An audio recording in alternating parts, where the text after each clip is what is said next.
नमस्कार दोस्तों, मैं आपके बीच का एक सेवक जितेंद्र कुमार सिंह, जो आपके बीच कुछ न कुछ लाया करता हूं, जो समाज के अंदर में कुछ परिवर्तन ला सके। इसी कड़ी में एक अपने भारतवर्ष में जो राजनीति चल रही है, इससे कुछ संबंधित वीडियो मैं आपके सामने पेश कर रहा हूं। इसे आप देखें, अच्छा लगे तो शेयर करेंगे कि और लोग भी अपने भारतीय राजनीति की जो छवि बिगड़ती जा रही है उसको समझें, उसको सुधारने के लिए लोग प्रयत्न करें, कोशिश करें। तो चलिए हम आगे की बात करते हैं। बोलने की आज़ादी यह मतलब नहीं है कि कुछ भी बोला जाए, कैसा भी बोला जाए, जो इच्छा आए से बोल दे। यह भारत की राजनीति में बिल्कुल ही गलत है। बात चाहे लॉकडाउन की हो या पेट्रोल डीजल में आए उछाल की हो या भारत चीन सीमा के बीच के विवाद की हो, किस नेता को क्या बोलना है और कैसे बोलना है, इसका कोई मापदंड नहीं रह गया है, बल्कि अब तो नया सिद्धांत गढ़ लिया गया है और वह जब चाहे तब बोले, जो मन करे सो बोले, चाहे झूठ ही क्यों न बोल दे, पर चुप मत रहो। ये उनका सिद्धांत हो गया है। पहले राजनीति के मूल में संस्कारों का अहम रोल होता था। किसी नेता के बोलने का न केवल असर होता था, बल्कि उनके वचनों को लोग अनुसरण करते थे, अपनी जीवन शैली में उसे उतारते थे। ऐसे में राजनीति का अब स्वरूप जो है कुरूप बनने लगा है। इसमें सोशल मीडिया का अहम भूमिका है। किसी राज्य की जिला इकाई को नेता चीन के मुद्दे पर सवाल खड़े कर देते हैं तो कोई नेता बिना समझे कोरोना की जंग में कूद पड़ते हैं। अगर बात इतना ही तक सीमित रहे तो कोई बात नहीं है, छूट है भैया नेता। लेकिन देश के प्रधानमंत्री और सेना अध्यक्ष पर भी सवाल खड़े कर देते हैं और इससे भी नहीं चूकते। लोकतंत्र में सवाल करने की आज़ादी हमें संविधान ने दी है। इसका यह अर्थ कतई नहीं है कि हम व्यक्तिगत छींटाकशी करें। हमें कद और पद के अनुरूप मर्यादा में सवाल पूछने के मांग पर लौटना होगा। आपने देखा ही है कि पिछले दिनों कितने पत्रकार, पार्टी प्रवक्ताओं पर अलग अलग राज्यों में कई मुकदमे दर्ज हुए हैं। यह कहानी थोड़ी अलग है, लेकिन इसका लिंक कहीं न कहीं बयानों से ही जुड़ा है। जिससे चौंकाने वाली बात यह है कि भाजपा के खिलाफ ध्यान दे तो भाजपा शासित राज्यों में और कांग्रेस के खिलाफ बयान दे तो कांग्रेस शासित राज्यों में मुकदमा की झड़ी लग जाती है। यह क्या है?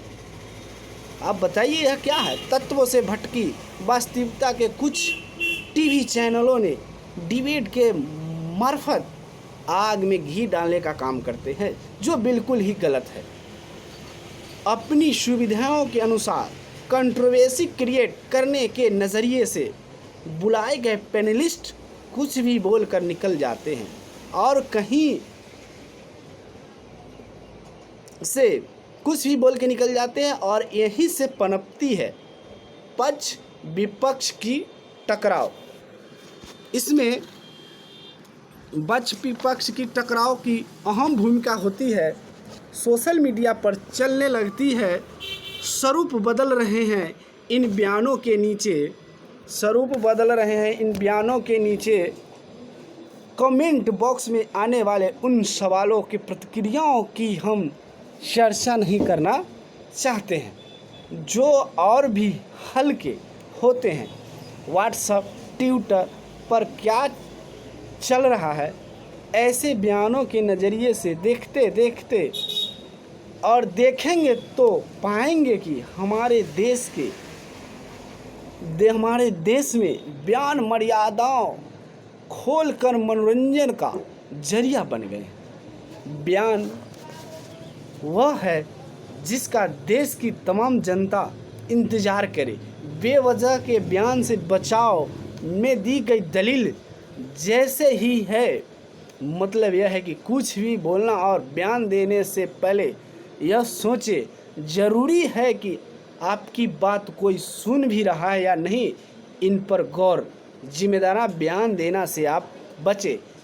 एक बड़ा नुकसान हमारी युवा पीढ़ी को भी है। इस तरह के गैर जिम्मेदाराना बयान देने से युवा इन बयानों को समाचार मानकर, सच मानकर फॉरवर्ड कर रहे हैं। ऐसा ही कुछ सीख भी रहे हैं। सोशल मीडिया पर मिली इस आज़ादी का यह मतलब नहीं है कि हम कुछ भी बोल दें, कुछ भी दिखा दें, कुछ भी फॉरवर्ड कर दें। हम अपने हित के लिए किसी और को गुमराह करते हैं, जो बिल्कुल ही गलत है। देखिए, देश की मौजूदा राजनीतिक में बड़ा बदलाव देखने को मिल रहा है। राजनीतिक अब तत्व और वास्तविकता से हटकर पूरी तरह बयानबाजी पे शिफ्ट हो गया है। पूरी तरह बयानबाजी पे शिफ्ट हो गया, जो नहीं होना चाहिए। यह लोकतंत्र का हनन है। पहले नेता बयान देने से पहले सोचा करते थे और अपने पद कद अनुरूप बयान देते थे। उन्हें पता होता था कि वो जो बोल रहे हैं उसका असर आगे की जनता के ऊपर क्या पड़ेगा, हमारे युवाओं के अंदर इसका क्या प्रभाव पड़ेगा, उसके बारे में सोचते थे। जनता के हित के बारे में सोचते थे। लेकिन अभी की जो पार्टियां हैं, अपनी पार्टी के बारे में सोचते हैं, हमारा सीट कैसे बढ़े, जितना झूठ हो विपक्ष के बारे में बोल दे, जो बिल्कुल ही गलत है। बात पक्ष विपक्ष की नहीं है। समूची राजनीति में आया यह बदलाव ने केवल चिंता का विषय है, बल्कि वजूद भी खो रही है। राजनीति की अविश्वसनीयता खोना बिल्कुल ही गलत है। इसलिए विश्वसनीयता को बनाए रखिए। जनता के अंदर अपने विश्वास को सजग जागरूक आप जनता को इतना तो भरोसा दिला दीजिए, गैर जिम्मेदाराना बयानबाजी से बचिए। हमारे भारत के होनहार युवाओं को गलत रास्ते पे मत भटकाइए, उन्हें जो सही है वही बताइए। इसलिए आप लोग से विनती है, आरजू है हमारे देश के तमाम नेताओं से कि जो उचित बयानबाजी है, जिससे हमारे युवा प्रेरित होके अच्छी कार्य के लिए पहल करें, अच्छी बात को समझे, उसके लिए आप भी पहल करें। और गैर जिम्मेदाराना बयानबाजी से हमारे देश की कोई फ़ायदा नहीं होगी, जहाँ तक नुकसान होगा। जो हकीकत है वही बोलिए, वही कीजिए। मैं किसी पार्टी का नहीं हूँ, हमें किसी पार्टी से कुछ लेना देना नहीं है। मैं सिर्फ हिंदुस्तानी हूँ, सिर्फ मुझे हिंदुस्तान से लेना है। हमारा हिंदुस्तान आगे बढ़े, यही मेरा सोच है। आप भी अपना यही सोच करके एक साथ मिल के काम करें तो ज़्यादा विकास होगा। थैंक यू, धन्यवाद।